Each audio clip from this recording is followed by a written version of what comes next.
WNBA, there was a team of trailblazers who helped to shape women's basketball. In tonight's Maury Stories, Maury Glover introduces us to a pair of Minnesotans who were part of the All-American Redheads, who traveled the country spreading the gospel of women's sports. Winner take all, Game 5. Here we go in Brooklyn. When the Minnesota Lynx took on the New York Liberty in Game 5 of the WNBA Championship, 3.3 million people were watching, making it the league's most watched finals game in 25 years. But long before players like Napheesa Collier and Courtney Williams took the court, another group of female athletes had much of America seeing red. This is my sister and I in one of our early shots. For Lynette Shoquist, flipping through the pages of her scrapbook, Sports Illustrated covering us. And here's a good picture of the stretch limousine that we spent our life in. It's like taking a step back in time. You'd think it'd make me feel old. It makes me feel young because I think I'm still like this, but that's not the case. Each piece of memorabilia a reminder. This is our uniform. Of how her love for basketball made her a pioneer of the game. I feel like we carried the banner for women's sports, not just women's basketball, but all of women's sports. From 1973 to 1977, Shoquist was a player for the first professional women's basketball team, the All-American Redheads. Shoquist says she and her twin sister decided to try out for the team after watching the Redheads play in their hometown of Cannon Falls. I just thought it was so exciting. It was a great brand of basketball. So I know when Coach Ben Overman talked to us after the game in Cannon Falls and he saw two 6'1" women coming at him, he thought, well, this could have some potential here. So yeah, we were billed as the Minnesota Twins.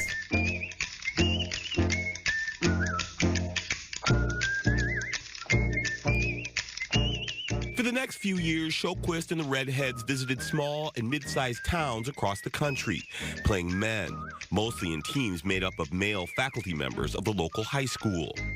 Their exhibition contests also included a halftime show where the Redheads would show off their ball handling skills, sort of like a female version of the Harlem Globetrotters.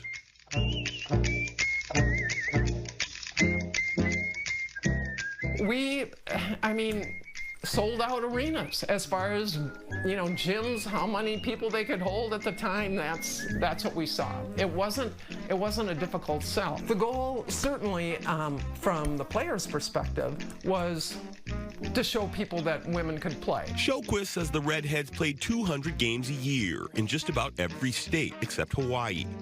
And if the players weren't natural redheads? Well, Clairol became your best friend. So Clairol Flame 33S, so a particular color that you had to use. So even some of the young women who actually had naturally red or strawberry blonde hair, they had to go to the bottle as well. The All-American Redheads were based in southern Missouri and operated from 1936 to 1986. But after Title IX and the rise of women's basketball in college and the Olympics, the novelty of watching women play the sport wore off. Decades later, the team was honored as trailblazers by the Women's Basketball Hall of Fame in 2011 and inducted into the Naismith Basketball Hall of Fame the following year. They were women that played at a time that was not all that common. They played the way they wanted to.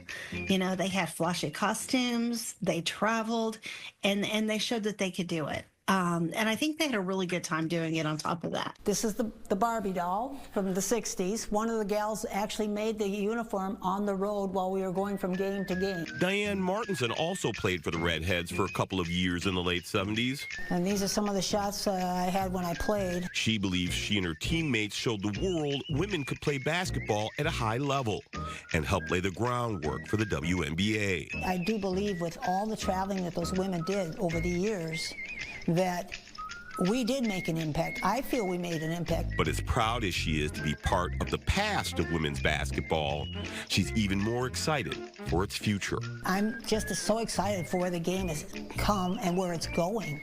I mean, players like Caitlin Clark, she's just the start. There's going to be many coming after her like that. And that's what's exciting. And I'm glad I had a hand in getting it started. For Maury Stories, Maury Glover, Fox 9. That is such an incredible story and piece of history. Yeah. And to be able to, for Maury to be able to talk to some of the players who were part of that. Cool. I know. I wish I could go back in time and just go watch one of those games. Yeah.